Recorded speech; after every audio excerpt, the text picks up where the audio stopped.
திருப்பூர் மாவட்டம் பல்லடம் அடுத்த கோடங்கிப்பாளையம் உழவாலயம் அலுவலகத்தில் உழவர் உழைப்பாளர் கட்சியின் மாநில பொதுக்குழு கூட்டம் நடைபெற்றது. இந்த முறை பாரதிய ஜனதா கட்சியில் தான் தெரிந்துவிட்டது. உறுதியாக ஒன்று சேராது என்கிறார்கள்.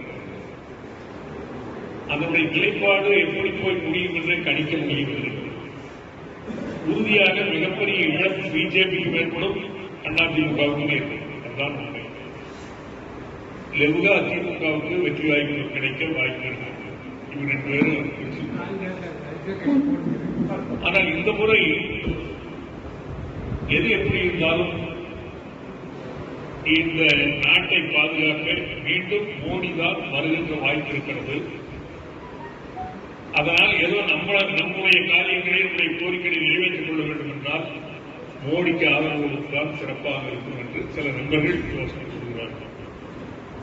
அதையும் நாம் பரிசீலனைக்கு எடுத்துக்கொள்ள வேண்டும். அனைத்து இந்திய அண்ணா திராவிட முன்னேற்ற கழகம் எடப்பாடியார் அவர்களுடைய அணி எந்த அடிப்படையில் செய்கிறது, எப்படி போகிறது எல்லாம் கணிக்க முடியும். 4.5 ஆண்டு காலம் ஆட்சி நடத்த உறுதுணையாக இருந்தது மோடி அரசாங்கம். இல்லை என்றால் எப்படியாவது போயிருக்கும். 4.5 ஆண்டு காலம் அவங்க ஆட்சி நடத்திருக்க முடியாது. சப்போர்ட் பண்ணாங்க.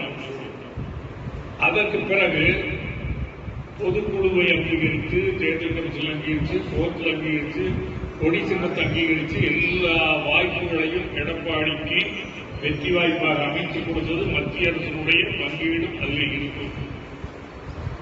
இப்பொழுது விலகியவுடன் பன்னீர்செல்வம் அவர்கள் தைரியமாக சொல்வதால் மத்திய அரசு உதவி செய்யுமா என்கிற சந்தேகம்.